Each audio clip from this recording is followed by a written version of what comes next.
পয়গম্বর বলেন, জিবরাইল, আমি এই যে মসজিদে নববীর ভিতরে বসে বসে কাঁদতেছি, আমার এই কান্নাটা আমার নিজের জন্য না, আমার পরিবার, আমার বংশীয় মানুষের জন্য না, দুনিয়ার কোনো কিছুর জন্য না।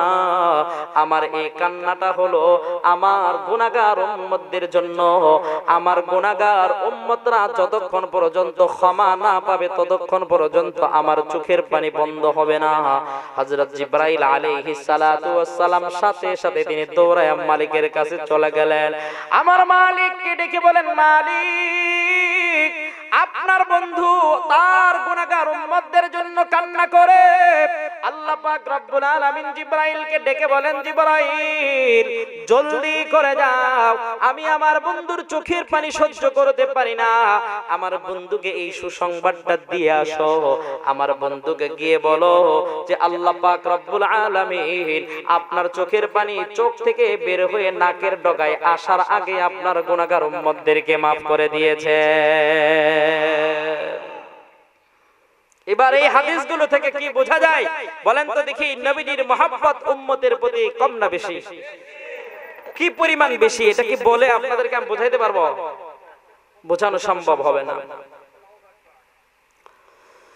আল্লাহু আকবার। মুহতারাম বলেন, যেই নবীর উম্মতের প্রতি এত মায়া, এত মহব্বত, ওই নবীর সাথে সুসম্পর্ক রাখা দরকার আছে না নাই? জোরে বলেন, আছে না নাই? ওই নবীর প্রতি আপনার আমার ভালোবাসা দেখানো দরকার আছে না নাই? জোরে বলতে হবে, আছে না নাই? মুসলমান নবীজির কতটা মায়া!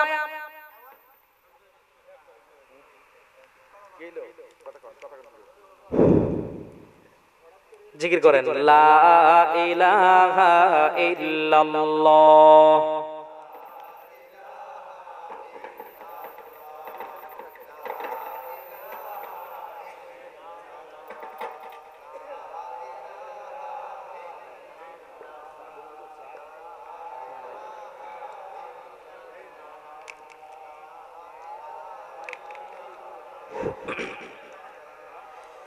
জোরে লা ইলাহা ইল্লাল্লাহ,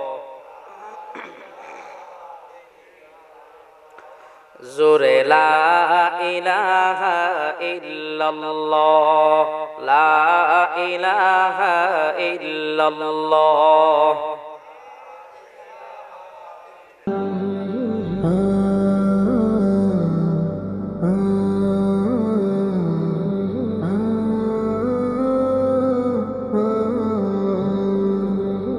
ইব্রাহিম আলাইহিস সালামকে আপনারা চিনেন? ইব্রাহিম সালাম আমাদের কি লাগে বলেন? কি লাগে? কয় না, জোরে কয় না। কি লাগে? আমাদের পিতা, তাই না? এখন তো পিতার অভাব নাই বাংলাদেশে। জাতির জনক, জাতির পিতা, অমুক তমুক, এই সেই। এরা একজনও মুসলমানের পিতা না। মুসলমানের পিতা তিনি যার ব্যাপারে ঘোষণা দিয়েছেন স্বয়ং কে? বলেন কে? আল্লাহ। তো ইব্রাহিম আলাইহিস সালাতু ওয়াস সালাম উনি আমাদের জাতির পিতা। ইব্রাহিম আলাইহিস সালাতু ওয়াস সালামের মহব্বত শুধু তার উম্মতদের জন্যই ছিল না, বরং তিনি জানতেন, আল্লাহ পাক রব্বুল আলামিন তাকে জানিয়েছিলেন যে ইব্রাহিম, তোমার ঔরস থেকেই, বংশ থেকেই আমি আল্লাহ সরকার দু জাহান, বিশ্ব মানবতার কান্ডারি, মুক্তির দূত, হাবিবুল কিবরিয়া, আশরাফুল আম্বিয়াকে দুনিয়াতে পাঠাবো। সুবহানাল্লাহ বলেন। এজন্য ইব্রাহিম আলাইহিস সালাতু ওয়াস সালাম যে দোয়াটাই আল্লাহর কাছে করতেন, এই দোয়াটা আল্লাহ পাক রব্বুল আলামিন শেষ নবীর উম্মতদের জন্য আল্লাহ তাআলা রেখে দিয়েছেন। সুবহানাল্লাহ বলেন। দোয়াগুলো নবীজির উপরে নাজিল করেছেন, নবীজিকে শিক্ষা দিয়েছেন যে বন্ধু, আপনার পিতা এইভাবে আমার কাছে দোয়া করেছে, আপনিও আপনার পিতার নেই আমার কাছে আমার কাছে দোয়া করুন। আপনার পিতা যেভাবে আমার কাছে দোয়া করেছে আপনিও সেভাবে দোয়া করুন।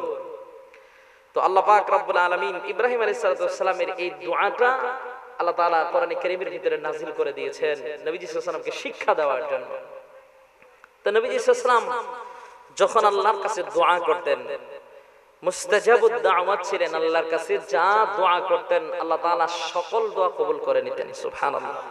নবীদের দোয়া কি আল্লাহ ফেরত দেয়? কথা বলেন, ফেরত দেয়? দেন না।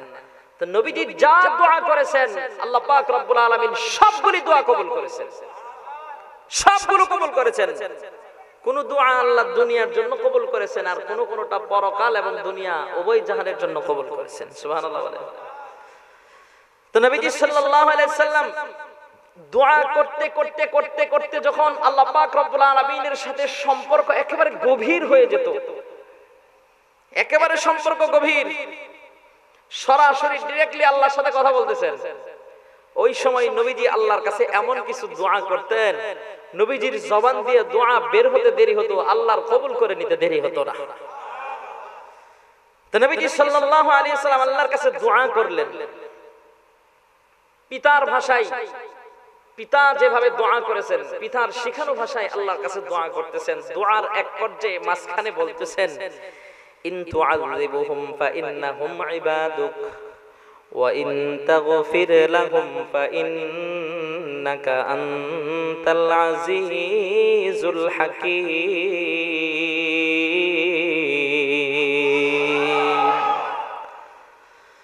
নবীজি আল্লাহর কাছে ডেকে বললেন, মালিক, আয় আল্লাহ, তুমি যদি আমার উম্মতদেরকে যদি শাস্তি দাও, আমার উম্মত তোমার বান্দা, এদেরকে যদি তুমি শাস্তি দাও, আল্লাহ এদেরকে তুমি শাস্তি দিলেও তারা তোমার বান্দা, শাস্তি দিলেও তারা আমার উম্মত, আর যদি তুমি শাস্তি না দাও তারপরেও তারা আমার উম্মত, তোমার ওই বান্দা। রব্বুল আলামিন আল্লাহ, তোমার নাম গফফার, তোমার নাম গফুর। আল্লাহ তুমি দয়ার আধার, তোমার চাইতে বড় দয়াবান আর কেউ নাই। আল্লাহ যদি তুমি আমার উম্মতদেরকে, তোমার বান্দাদেরকে ক্ষমা করে দাও, তাহলে পৃথিবীর কেন আসমানের উপরেও এমন কোন শক্তি নাই যে শক্তি তোমাকে বাধা দিতে পারে। আছে কোন শক্তি? আল্লাহকে বাধা দেওয়ার মতো কোন শক্তি আছে? আল্লাহু আকবার। নবীজি কি সুন্দর দোয়া আল্লাহর কাছে করতেছেন যে, আল্লাহ তুমি যদি ক্ষমা করে দাও, তোমারে তো কেউ বাধা দিতে পারবে না, আর যদি তুমি এদেরকে শাস্তি দাও, শাস্তি দিলেও তারা তোমার বান্দা, না দিলেও কার বান্দা? জোরে বলেন, কার বান্দা? আল্লাহর বান্দাদের প্রতি আল্লাহর মহব্বত কম না বেশি? জোরে বলেন, কম না বেশি? কি পরিমাণ বেশি? হাদিসের মধ্যে আসছে, নবী করিম সাল্লাল্লাহু আলাইহি ওয়াসাল্লাম বলেছেন যে আল্লাহ পাক রব্বুল আলামিন আল্লাহর দয়াটাকে 100 ভাগে বিভক্ত করেছেন। কয় ভাগে? আল্লাহ পাক রব্বুল আলামিন এই 100 ভাগ থেকে এক ভাগ নিয়েছেন, নিয়ে ওই এক ভাগকে আবার 100 ভাগ করেছেন। 100 ভাগ করে এক ভাগ আল্লাহ পাক রব্বুল আলামিন দুনিয়ার একজন মানুষকে দিয়েছেন, যার নাম হলো মা। এক ভাগকে 100 ভাগ করে ওই এক ভাগ দিয়েছেন কাকে? জোরে বলেন, কাকে? মাকে দিয়েছেন। আর আল্লাহ পাক রব্বুল আলামিন 99 ভাগ, আরো ওই এক ভাগের 99 ভাগ, এই বাকি দয়াটুকু রেখে দিয়েছেন আল্লাহর কাছে। এবার বলেন, আল্লাহ বান্দার প্রতি কতটা দয়াশীল, কতটা দয়ার আধার, এটা কি কোনো মানুষ বলে বোঝাতে পারবে? বলেন, এটা কি বলে আপনাদেরকে বোঝানো সম্ভব? আল্লাহু আকবার। আল্লাহ পাক রব্বুল আলামিন কতটা মহব্বত করেন বান্দাকে। আদর করে মানুষ আল্লাহ বানাইয়া, কেমনে দিবা জাহান্নামে ফেলিয়া। আদর করে মানুষ আল্লাহ বানাইয়া, কেমনে দিবা জাহান্নামে ফেলিয়া।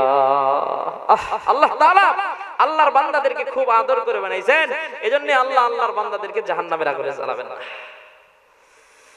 নূহ আলাইহিস সালাতু ওয়াস সালাম 950 বছর দাওয়াত দিয়েছেন, কেউ নূহ আলাইহিস সালাতু ওয়াস সালামের দাওয়াত গ্রহণ করে না। অতিষ্ঠ হইয়া, একটু মনে কষ্ট পাইয়া আল্লাহর কাছে বদদোয়া করে, আল্লাহ এদের নসিবে মনে হয় হেদায়েত নাই, এদেরকে ধ্বংস করে দাও। আল্লাহ বলেন, নূহ থামো, এদেরকে বানাইছে কে? তুমি না আমি? নূহ আলাইহিস সালাতু ওয়াস সালাম জবাব দেয়, মালিক তুমি বানাইছো। কো আমি বানাইছি, তোমার সমস্যাটা কি? তোমাকে যেই দায়িত্ব দিছি তুমি এই দায়িত্ব পালন করো না। তোমারে যে দায়িত্ব দিছে এই দায়িত্ব তুমি পালন করো। বানাইছি তো আমি, যদি এদেরকে ধ্বংস করার প্রয়োজন হয় তো আমি আল্লাহ ধ্বংস করব। আমি বুঝি কোন সময় এদেরকে ধ্বংস করতে হবে। বলেন আল্লাহর দয়া মানুষের প্রতি, আল্লাহর বান্দার প্রতি কম না বেশি? জোরে বলেন কম না বেশি? মুসলমান কেমন বেশি এটা আমি আপনাদেরকে স্বল্প সময়ে বোঝায় শেষ করতে পারবো না। নূহ আলাইহিস সালাতু ওয়াস সালাম মালিককে বলেছেন, মালিক এদেরকে তুমি ধ্বংস করে দাও, এদেরকে আমি আর দেখতে চাই না, এরা তোমার এই পবিত্র জমিনটাকে নাপাক করে দিয়েছে। আল্লাহ পাক রব্বুল আলামিন নূহ আলাইহিস সালাতু ওয়াস সালামকে পরীক্ষা করার জন্য আল্লাহ পাক রব্বুল আলামিন বললেন, নূহ তোরে আমি 1 বছর সময় দিলাম, 1 বছর টাইম দিলাম। এই 1 বছরের ভিতরে তুই নদী থেকে মাটি সংগ্রহ করবি, এই মাটিগুলো দিয়া আবার তুই মাটির পাত্র বানাবি। এগুলো মাটির পাত্র বানায়া সেগুলোকে আগুনে পোড়ায়া এগুলোকে মজবুত করবি, শক্ত করবি। নূহ আলাইহিস সালাতু ওয়াস সালাম 1 বছর পর্যন্ত নদী থেকে মাটি উঠায়া এই মাটি এগুলো দিয়া মাটির পাত্র বানাইছে, এগুলোকে আগুনে পোড়ায়া শক্ত করে মজবুত করে সবগুলো বানায়া রেডি করছে। আল্লাহ পাক রব্বুল আলামিন বলেন, নূহ পাত্র বানানো শেষ। হ্যাঁ, তুমি যে টাইম দিয়েছিলে এই টাইম ওভার হয়ে গেছে। আমি হাজার হাজার পাত্র বানাইছি, কি করব এখন তুমি বলো? আল্লাহ বলেন, নূহ তোমার হাতের ভিতরে যেই লাঠি আছে এই লাঠি দিয়া পিটায়া পিটায়া সবগুলো পাত্র তুমি ভেঙে ফেলো।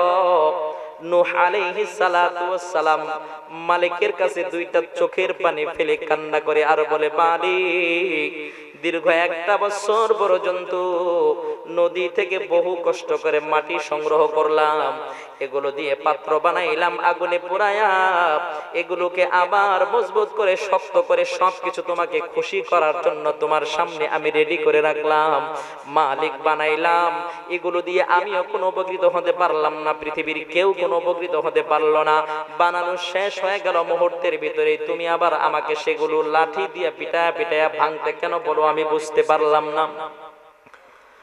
নূহ আলাইহিস সালাতু ওয়াস সালাম দীর্ঘ 1 বছর পর্যন্ত কষ্ট করে মাটির পাত্র বানাইছি, এগুলো ভাঙতে তার কষ্ট লাগতেছে, চোখ দিয়ে ঝরঝর করে পানি বের হওয়া শুরু হয়ে গেছে।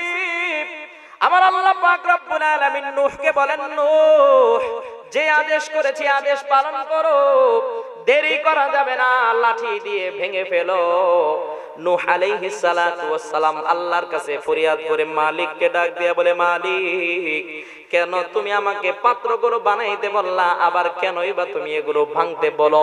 এই প্রশ্নটার জবাবটা যদি আমি পেয়ে যাই তাহলে ভাঙা শুরু করে দেব। আল্লাহ পাক রব্বুল আলামিন বলেন, নূহ প্রশ্নের উত্তরের কোনো দরকার নাই, তোমাকে ভাঙতে বলেছি, তুমি ভাঙো। নূহ আলাইহিস সালাতু ওয়াস সালাম বলেন, মালিক বড় কষ্ট লাগতেছে, বড় কষ্ট লাগতেছে, কেমনে আমি পাত্রগুলো ভাঙবো? আমার আল্লাহ নূহকে ডাক দিয়া বলেন, এরে নূহ মাত্র 950 বছর তুমি দাওয়াত দিয়েছো, আমার একজন বান্দাকেও তুমি নিজ হাতে বানাও নাই, আমি আল্লাহ আমার কুদরতি হাতে এদেরকে বানাইছি। তুমি মাটি দিয়া পাত্র বানাইছো, এদের ভিতরে রূহ দিতে পারো নাই, এদের ভিতরে তুমি জীবন দিতে পারো নাই। এরা হাঁটতে পারে না, উঠতে পারে না, খাইতে পারে না, বসতে পারে না, কথা বলতে পারে না, তোমাকে ডাকতেও পারে না, ফরমানিও করতে পারে না, তোমার আনুগত্য দাও স্বীকার করতে পারে না। এদেরকে ভাঙতে যদি তোমার এত কষ্ট লাগে, এর নূহ যেই মানুষগুলোকে আমার যেই বান্দাগুলোকে আমি আল্লাহ পাক রব্বুল আলামিন এত কষ্ট করে আমার কুদরতি হাত দিয়া বড় মায়া করে বড় মহব্বত করে বানাইলাম, আমার বান্দাগুলোর চেহারাটা যখন ফেরেশতারা বানাইছে, ফেরেশতারা বানানোর পরে আমার বান্দাটাকে আমার সামনে এনে হাজির করছে। আমি ফেরেশতাদেরকে ডেকে বলেছি, ও ফেরেশতারা আমার বান্দার মুখ থেকে তোমরা পর্দাটা সরায়া দাও, আমার বান্দার চেহারাটা আমি একটু দেখতে চাই। ফেরেশতারা পর্দাটা সরায়া দেয়। আমার আল্লাহ চেহারাটা দেখা বলে, ফেরেশতারা রে তোরা আমার বান্দাকে যেমনে বানাইছিস আমার কাছে পছন্দ হয় না, আমি আল্লাহ খলাকতু বিয়াদাইয়া আমার কুদরতি হাত দিয়া আমার বান্দার চেহারাগুলোকে আমি বানায়া দিলাম। আল্লাহ বলেন, এরে নূহ আমার কুদরতি হাত দিয়া আমি আমার বান্দাদেরকে বানাইছি, আমার এই বান্দাগুলোর ব্যাপারে তুমি বদদুয়া করো, এদের ধ্বংসের ব্যাপারে তুমি আমার কাছে দোয়া করো। নূহ, তোমার যদি নিজ হাতে মাটির পাত্র বানায়া সেগুলো নিজ হাতে ভাঙতে যদি কষ্ট লাগে, আমার যে বান্দাগুলোকে আমার কুদরতি হাত দিয়ে আমি বানাইলাম, আমার এই বান্দাগুলোকে আমার হাত দিয়ে ধ্বংস করতে কষ্ট লাগবে কি লাগবে না? আল্লাহু আকবার বলে। আল্লাহ নূহ আলাইহিস সালাতু ওয়াস সালামকে বলে দিলেন, নূহ সাবধান, 950 বছর না, 9,500 না, 9.5 কোটি বছর যদি তুমি এদের পিছনে মেহনত করো, এদেরকে যদি তুমি দ্বীনের দাওয়াত দাও, এরা যদি তোমার দ্বীন তোমার ধর্ম গ্রহণ না করে, সাবধান, এরপরে এদের বিরুদ্ধে আমি আল্লাহর কাছে তুমি বদদুয়া করতে পারবা না। সুবহানাল্লাহ বলেন। তাহলে বলেন, আল্লাহ রাব্বুল আলামিন আপনাকে আমাকে মহব্বত কম করেন না বেশি করেন? জোরে বলেন, কম করেন না বেশি করেন? শুধু কি আল্লাহই মহব্বত করেন, নবীজি আমাদেরকে মহব্বত করেন না? বলেন, করেন কি করেন না? কেমন মহব্বত করেন? আল্লাহু আকবার। নবীজির মহব্বতের বর্ণনা যদি আপনি আর আমি যদি আপনাদের সামনে দিতে যাই, অনেক সময়ের দরকার, স্বল্প সময়ের ভিতরে দেওয়া সম্ভব হবে না। শুধু সংক্ষিপ্ত আকারে কিছু ধারণা আমি আপনাদেরকে দিব। আপনারা যদি ধৈর্যের পরিচয় দিয়ে শেষ পর্যন্ত থাকবেন তো ইনশাআল্লাহ? সূরা বলেন ইনশাআল্লাহ। নবীজি আপনাকে আমাকে কি পরিমাণ মহব্বত করেন, করেছেন, এখনো করেন এবং কিয়ামতের দিনও করবেন। সুবহানাল্লাহ বলেন। আল্লাহু আকবার। হাদিসের ভিতরে আসছে, নবী করিম সাল্লাল্লাহু আলাইহি সাল্লাম কুরবানির ঈদের আগেই ঈদের নামাজের প্রস্তুতি নিতেন। ঈদের দিনের একটা প্রস্তুতি আছে না? কথা বলেন, আছে না নাই? আপনি আর আমি কি ঈদের নামাজের প্রস্তুতি নেই? আগ থেকেই জামা কাপড় কিনি, কুরবানির ঈদ হলে কুরবানির জন্য পশু ক্রয় করি, কি বলেন, ক্রয় করি কি করি না? বাচ্চা কাচ্চাদের জন্য ভালো পোশাক পরিচ্ছদের ব্যবস্থা করি, স্ত্রীর মনটা যাতে খুশি থাকে এজন্য স্ত্রীকেও কিছু ঈদের দিন হাদিয়া দেওয়ার চেষ্টা করি। বলেন, করি কি করি না? তো নবী করিম সাল্লাল্লাহু আলাইহি ওয়াসাল্লাম ঈদের আগেই ঈদের প্রস্তুতি নিচ্ছেন। সাহাবায়ে কেরামদেরকে সাথে নিয়ে বাজারে গিয়া শিংওয়ালা 2টা দুম্বা ক্রয় করছেন, বড় বড় উঁচা উঁচা, একেবারে মোটা সোটা, খুব তাজা 2টা দুম্বা কিনে আনছেন। কিনে বাড়িতে এনে বাড়ির সামনে, হুজরার সামনে বেঁধে রাখছেন। তো ঈদের দিন সকালবেলা ফজরের নামাজের পরে পয়গম্বর আলাইহিস সালাতু ওয়াস সালাম ঈদের সালাত আদায় করার জন্য সাহাবায়ে কেরামকে নিয়ে ঈদগাহে চলে গেলেন। ঈদগাহে গিয়া সাহাবায়ে কেরামকে নিয়ে লম্বা খুতবা দিলেন, অনেক লম্বা খুতবা দিলেন। খুতবা দেওয়ার পরে নবী করিম সাল্লাল্লাহু আলাইহি ওয়াসাল্লাম নামাজের মুসল্লায় দাঁড়ায় গেলেন। নবীজির ইমামতিতে সমস্ত সাহাবায়ে কেরাম ঈদুল আজহার নামাজ আদায় করলেন। সুবহানাল্লাহ বলেন। নবীজি সাল্লাল্লাহু আলাইহি ওয়াসাল্লাম ঈদুল আজহার নামাজ শেষ করার পরে সাহাবায়ে কেরামকে বললেন, ও আমার সাহাবীরা, গতকালকে আমি বাজার থেকে আজকের এই দিনে আনন্দ করার জন্য, ফুর্তি করার জন্য আমি যেই 2টা পশু ক্রয় করেছি, দুম্বা ক্রয় করেছি, এগুলোকে তোমরা আমার বাড়ি থেকে ঈদগাহে এনে হাজির করো। সাহাবায়ে কেরাম নবীজির অর্ডার পাওয়ার পরে সাথে সাথে নবীজির বাড়িতে চলে গেলেন। বাড়ি থেকে দুম্বাগুলো এনে নবীজির সামনে হাজির করলেন। সুবহানাল্লাহ বলেন। সাহাবীরা যখন এই দুম্বাগুলো এনে নবীজির সামনে হাজির করলেন, নবীজি সাহাবীদেরকে ডাক দিয়ে বলেন, ও সাহাবীরা, আজকে আমি এই দুম্বাগুলো নিজ হাতে কুরবানি করব, তরবারিটা ছুরিটা আমার হাতে দাও।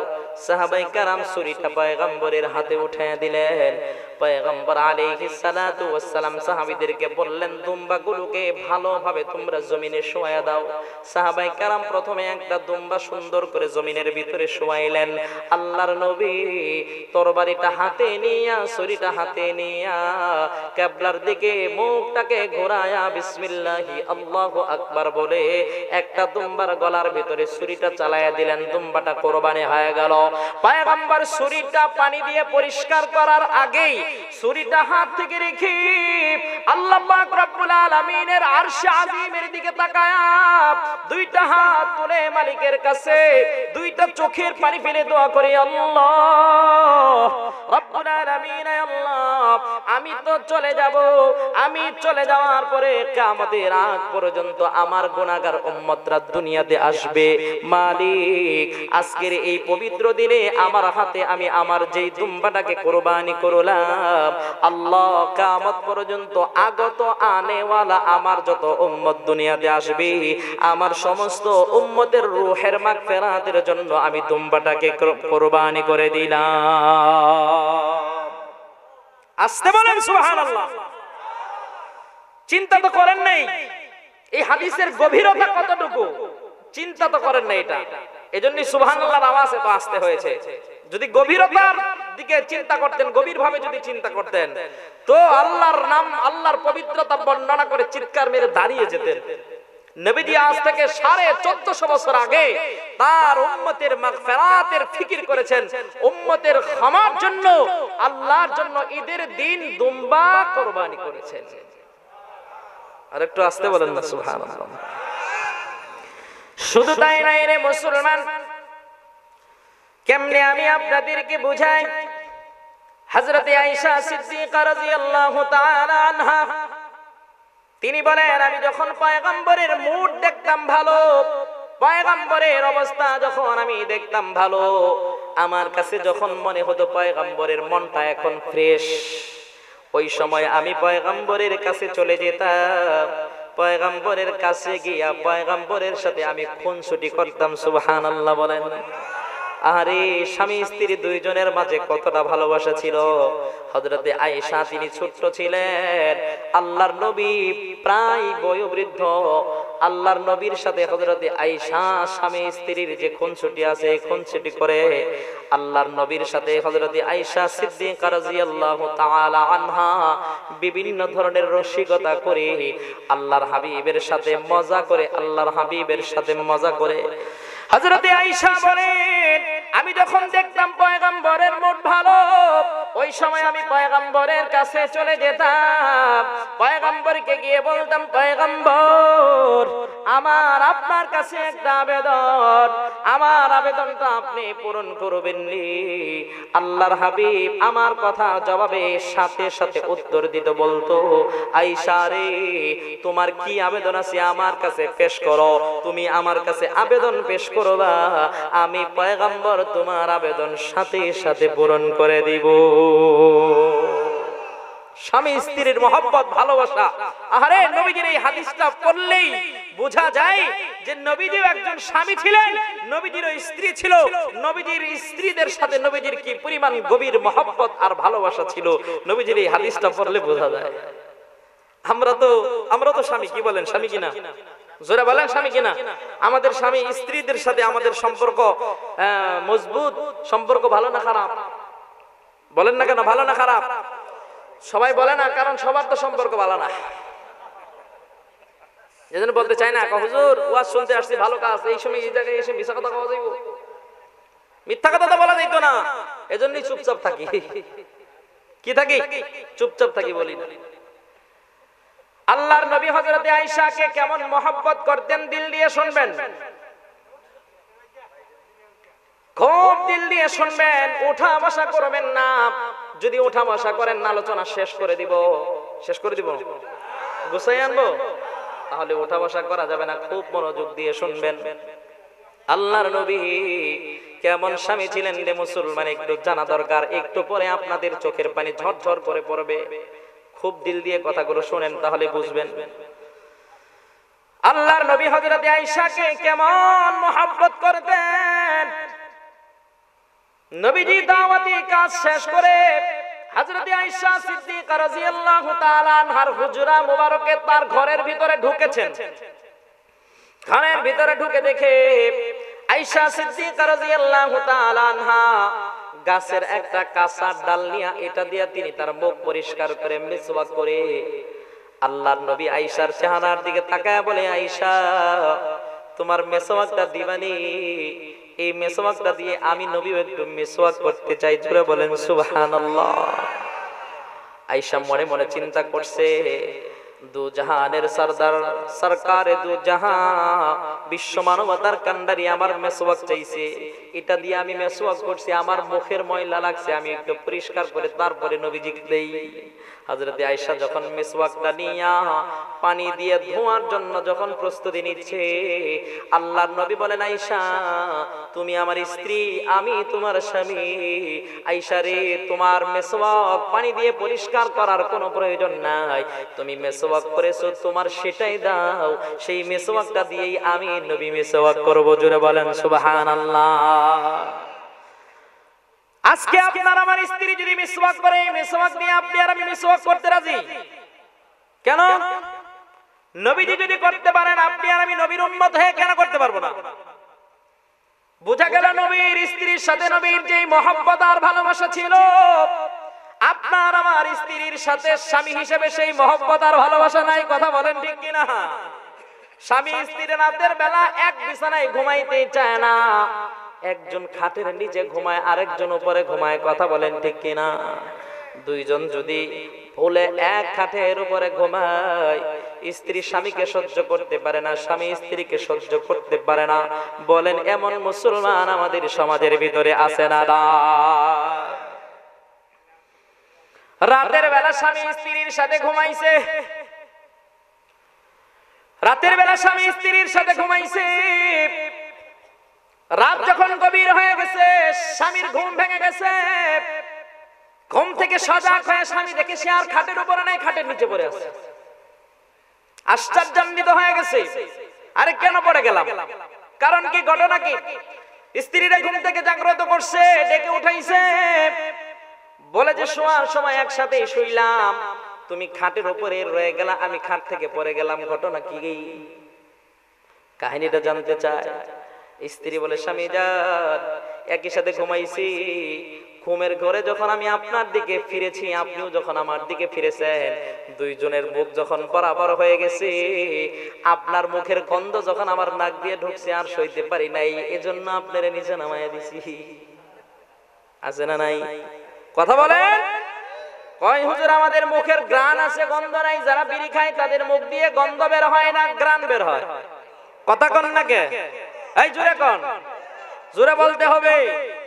এখন বিড়ির গন্ধ নিয়ে যদি আপনার পবিত্র স্ত্রীর কাছে যদি আপনি ঘুমাতে যান, স্ত্রীর যদি সামান্য পরিমাণ আত্মমর্যাদা বোধ থাকে, স্ত্রী আপনার পাশে শুইতে দিবে না। এটাই ঠিক। কথা বলেন ঠিক কিনা? জোরে বলতে হবে ঠিক কিনা? তাহলে বিড়িখোর মুসলমান যারা আছেন, আজকের মাহফিল থেকে ওয়াদা করে যাবেন যে হুজুর আর জীবনে কোনোদিন বিড়ির পাছায় টান দিব না। কে কে রাজি আছেন দুটি হাত তুলে আল্লাহকে দেখায়া দেয়। উঠায় নাই, ওই যে উঠায় নাই, ওই যে উঠায় নাই, এই উঠান না কেন? যারা উঠায় নাই এরা কয় হুজুর আমরা তো বিড়ি খাই না, আমরা চুরট খাই, সিগারেট খাই। কি খাই? সিগারেট খাই আমরা। তো আমরা হাত উঠাবো কেন? সিগারেট আর বিড়ির ভিতরে কোনো পার্থক্য আছে? কথা বলেন না কেন? আছে নাকি? বিড়ি খাইলে মুখ গন্ধ করে, এই বিড়ির গন্ধ নিয়ে আপনি নামাজে দাঁড়াইলে আল্লাহর রহমতের ফেরেশতারা আপনার পাশে থাকবে না, চলে যাবে। কি কোন? এখন মনে মনে কইবেন যে হুজুর রব ফেরেশতারা চলে গেলেই তো ভালো। বিড়ি খাইয়া মুখের গন্ধ লইয়া এমন কোন অন্যায় নেই, গুনাহ নাই যেটা করতাম না, তখন তো কিরামান কাতিবিন থাকবো না, এরা তো চলে যাবে। হ্যাঁ, গুনাহ কইরা আরাম পাওয়া যাবে, এরকম অনেকেই চিন্তা করে। না, বিড়ি খাইলেও কিরামান কাতিবিন যাইতো না, কিরামান কাতিবিন থাকবে। বলেন বিড়ি খাওয়া এটা কেউ কেউ বলে থাকেন মাকরু তাহরিমি, কেউ কেউ কথা বলেন যে বিড়ি খাওয়া হারাম না, মাকরু তাহরিমি, কিন্তু এই কাজটা তো ভালো কাজ না, এটা তো নিশ্চিত। কোনো সন্দেহ আছে? জোরে বলেন, কোনো সন্দেহ আছে? আচ্ছা বলেন, যারা বিড়ি খায় টেনশন দূর করার জন্য খায়, এখন যারা বিড়ি খায় না, বলেন এরা কি টেনশনের কারণে দুনিয়া থেকে মরে যায় নাকি? কথা বলেন, মরে যায়? তাই এটা হুদাই অযথা টাকা পয়সা নষ্ট করা, ইজ্জত সম্মান নষ্ট করা। কথা বলেন ঠিক কিনা? বিড়ি খাওয়া যাবে না, পারবো তো ইনশাআল্লাহ। আপনি বিড়ি খাইবেন, আপনি বলবেন যে হুজুর স্ত্রীর মেসওয়াক দিয়ে আমি মেসওয়াক করলাম, আমিও মেসওয়াক করে আমার মেসওয়াকটা আমার স্ত্রীরে দিব, আমার স্ত্রী মেসওয়াক করবে। আপনার স্ত্রী মেসওয়াক করবে তো বহু পরের কথা, মেসওয়াক মুখের সামনে যখন নেবে তখন বমি করে দিবে। দিবে কি দিবে না? এজন্যই যদি নবীর এই সুন্নাত আদায় করতে যান তাহলে বিড়ি খাওয়া যাবে না। কথা বলেন ঠিক কিনা? জোরে বলতে হবে ঠিক কিনা? মুসলমান নবীজির স্বামী স্ত্রী দুইজনের ভিতরে কি পরিমাণ মহব্বত আর ভালোবাসা ছিল এটা আপনি আপনাদেরকে বোঝাইতে পারবো না অল্প সময়ের ভিতরে। হযরত আয়েশা সিদ্দিকা রাদিয়াল্লাহু তাআলা আনহা বলেন, আমার কলিজার টুকরা স্বামী যখন আমার ঘরে আসতো, আমি যখন মনে করতাম আমার কলিজার টুকরা স্বামীর মনটা বড় ভালো, ওই সময় আমি আমার স্বামীর কাছে চলে যেতাম। আমার স্বামীর কাছে গিয়া আমি আমার স্বামীর উরু মুবারকের উপরে আমার মাথাটা লাগায়া দিয়ে আমি শুয়ে পড়তাম। জোরে বলেন সুবহানাল্লাহ। কোন কোন সময় নবীজি তার মাথাটা আমার উরুর উপরে রেখে পয়গম্বর শুয়ে পড়তেন এবং শুইয়া শুইয়া আমাকে কোরআনে কারীমের তিলাওয়াত শোনাতেন। জোরে জোরে বলেন সুবহানাল্লাহ। আমল হয়ে গেল মুসলমান মাঝে মাঝে স্ত্রীর উরুর উপরে মাথা রাইখা শুয়ে শুয়ে স্ত্রীকে কোরআনের তিলাওয়াত শোনাবেন, পারবেন তো ইনশাআল্লাহ? মাঝে মাঝে স্ত্রীর উরুর উপরে শুইবেন, তাকে বলবেন, স্ত্রী ও আমার কলিজার টুকরা, তুমি আমারে কোরআনে কারীমের যেই সূরাটাই পারো সেই সূরাটাই আমাকে একটু তিলাওয়াত করে আমাকে পড়ে একটু শোনাও। মাঝখান থেকে সুন্নাত আদায় হয়ে যাবে। পয়গম্বর বলেন, যারা আমার একটা সুন্নতের উপরে আমল করবে, আমি আল্লাহ পাক রব্বুল আলামিনের কাছে দরখাস্ত করে দিয়েছি, আল্লাহ পাক রব্বুল আলামিন আমার একটা সুন্নতের উপরে আমল করার কারণে আমার উম্মতের আমল নামায় 100 গলা কাটা শহীদের সওয়াব লিখে দিবি। হযরত আয়েশা বলেন, একদিন পয়গম্বর আমার ঘরের ভিতরে ঢুকলেন। পয়গম্বরের মুখটা আমার কাছে ভালো মনে হইল। আমি পয়গম্বরকে ডেকে বললাম, ও আমার স্বামী জান, আমি আপনার জন্য, আপনি আমার জন্য, আপনি আল্লাহর নবী, মুস্তাজাবুদ দাওয়াত, আল্লাহর কাছে যা চাইবেন আল্লাহ আপনাকে তাই দিবে। স্বামী জান, আপনার কাছে আমি আজকে একটা আবেদন করব, আপনি আমার আবেদনটা আজকে পূরণ করে দিবেন। আল্লাহর নবী বলেন, আয়েশা, তুমি জীবনে আমার কাছে যত আবেদন করেছো তোমার সবগুলো আবেদন আমি পূরণ করার চেষ্টা করেছি। আয়েশা, আজকে তোমার কি আবেদন আমার কাছে পেশ করো, আজকের আবেদনটাও আমি তোমার পূরণ করে দিব। জোরে জোরে চিৎকার মেরে বলেন সুবহানাল্লাহ। হযরত আয়েশা বলেন, পয়গম্বর,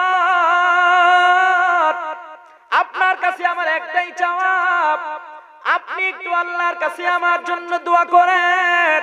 আল্লাহ পাক রব্বুল আলামিন যাতে আমার আগের এবং পরের, প্রকাশ্যে এবং গোপনের যত গুনাহ আছে সবগুলো গুনাহ যেন আল্লাহ পাক রব্বুল আলামিন maaf করে দেয়। আল্লাহর নবী বলেন, আয়েশা ঠিক আছে, এখনই আমি তোমার জন্য দোয়া করব। আল্লাহর নবী দুইটা হাত উঠায়া চোখের পানি ছেড়ে দিয়া আল্লাহ পাক রব্বুল আলামিনের কাছে দোয়া করে আর বলে, মালিক আল্লাহ, আমার কলিজার টুকরা স্ত্রী আমার আয়েশার জন্য আমি তোমার কাছে দোয়া করি। আল্লাহ, তুমি আমার আয়েশার প্রকাশ্যে এবং গোপনে, আগে এবং পরে জীবনে যত গুনাহ করেছে সবগুলো গুনাহ তুমি maaf করে দাও। জোরে জোরে চিৎকার মেরে বলেন সুবহানাল্লাহ। আল্লাহর নবী আল্লাহর কাছে দোয়া করতে দেরি হয়েছে, আল্লাহ পাক রব্বুল আলামিনের দোয়া কবুল করতে দেরি হয় নাই। সাথে সাথে আল্লাহ পাক রব্বুল আলামিন দোয়া কবুল করে নিয়েছেন। হযরত আয়েশা নবীজির দোয়া শেষ করার পরে তিনি হাসতে হাসতে নবীজির কোল মোবারকে আবার আয়েশা শুয়ে পড়লেন।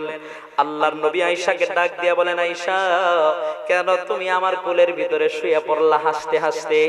আমার দোয়ার কারণে মনে হয় তুমি খুশি হতে পারো নাই, মনে হয় তুমি সন্তুষ্ট হতে পারো নাই।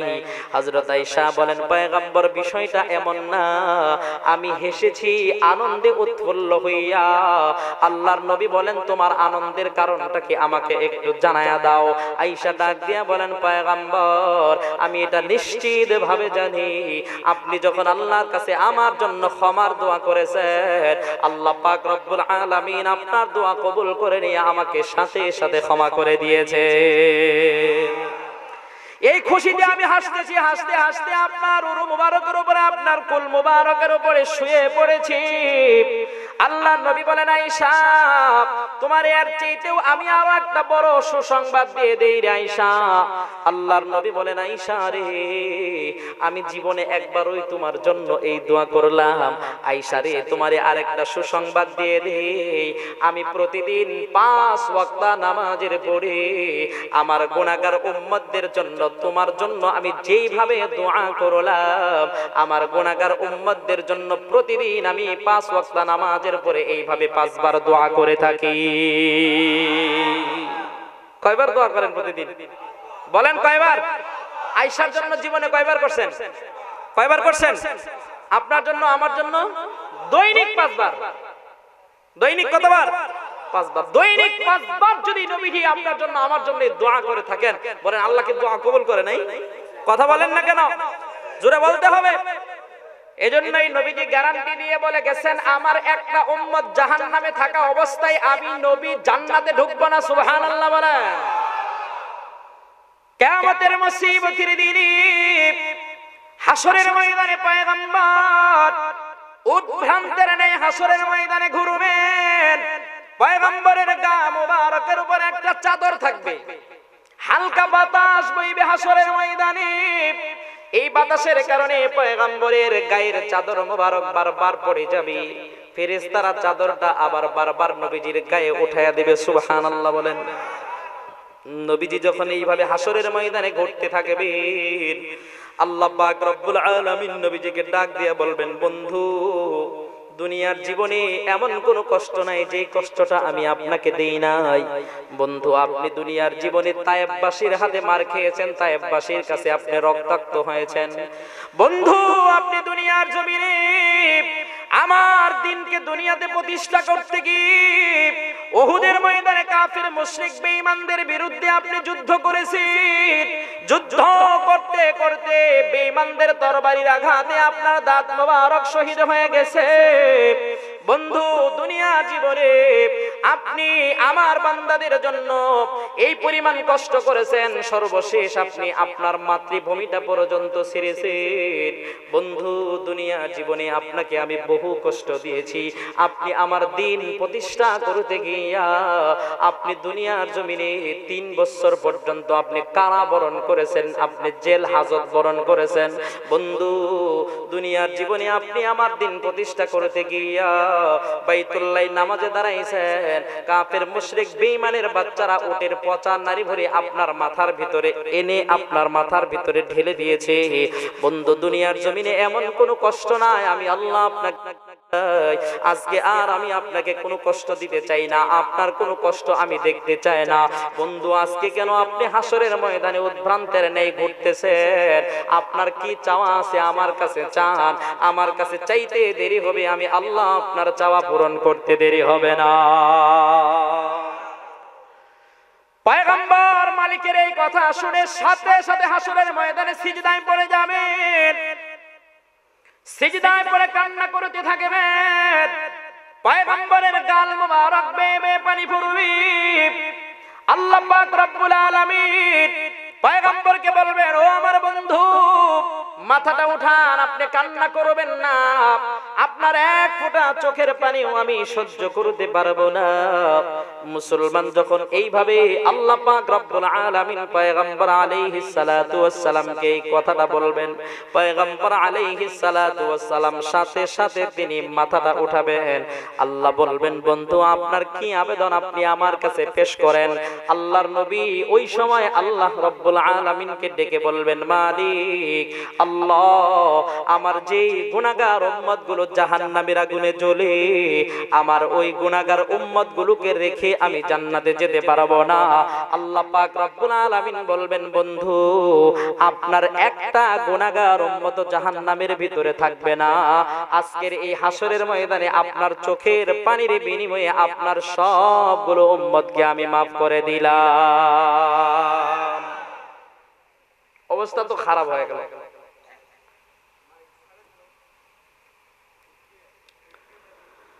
আল্লাহু আকবার। একটু সবাই দোয়া করেন না, তাড়াতাড়ি মাইকটা ঠিক হয়ে যাক। দোয়া করেন সবাই। মাইক তো গেল, কথা তো এখন বলতে পারবো না যদি মাইক ঠিক না হয়, গলা তো সমস্যা হয়ে যাবে। তো আমি আপনাদেরকে যে জিনিসটা বোঝাতে চাইছি, দেখেন বোঝাতে চাই সেটা হচ্ছে যে নবীজি সাল্লাল্লাহু আলাইহি সাল্লামের আপনার প্রতি আমার প্রতি মহব্বত কম না বেশি? জোরে বলেন কম না বেশি? কেমন বেশি রে মুসলমান, কেমনে আপনাদেরকে আমি বুঝাই। নবীজি সাল্লাল্লাহু আলাইহি ওয়াসাল্লাম আল্লাহর কাছে চোখের পানি ফেলে সিজদায় পড়ে মসজিদে নববীতে বসে বসে তিনি আল্লাহর কাছে কান্না করেন। আল্লাহ পাক রব্বুল আলামিনকে ডেকে বলেন, মালিক আল্লাহ তুমি আমার উম্মতদেরকে maaf করে দাও। আল্লাহ পাক রব্বুল আলামিন জিবরাইল আলাইহিস সালাতু ওয়াস সালামকে নবীজির কাছে পাঠিয়ে দিলেন। জিবরাইল আলাইহিস সালাতু ওয়াস সালাম এসে নবীজির কাছে বলতেছেন, পয়গম্বর আমার আল্লাহ আমাকে আপনার কাছে পাঠাইছেন, বলেন আপনার কি আবেদন।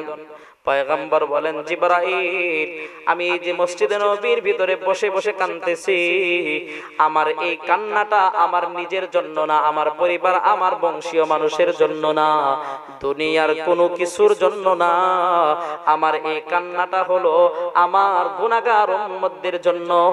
আমার গুনাহগার উম্মতরা যতক্ষণ পর্যন্ত ক্ষমা না পাবে ততক্ষণ পর্যন্ত আমার চোখের পানি বন্ধ হবে না। হযরত জিবরাইল আলাইহিস সালাতু ওয়াস সালাম সাথে সাথে তিনি দৌড়ায় মালিকের কাছে চলে গেলেন। আমার মালিককে ডেকে বলেন, মালিক আপনার বন্ধু তার গুনাহগার উম্মতদের জন্য কান্না করে।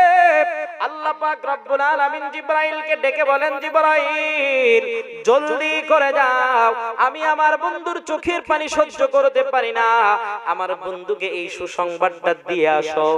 আমার বন্ধুকে গিয়ে বলো যে আল্লাহ পাক রব্বুল আলামিন আপনার চোখের পানি চোখ থেকে বের হয়ে নাকের ডগায় আসার আগে আপনার গুনাহগার উম্মতদেরকে maaf করে দিয়েছে। এবার এই হাদিসগুলো থেকে কি বোঝা যায় বলেন তো দেখি? নবীজির মহব্বত উম্মতের প্রতি কম না বেশি? কি পরিমাণ বেশি, এটা কি বলে আপনাদেরকে আমি বোঝাইতে পারবো? বোঝানো সম্ভব হবে না।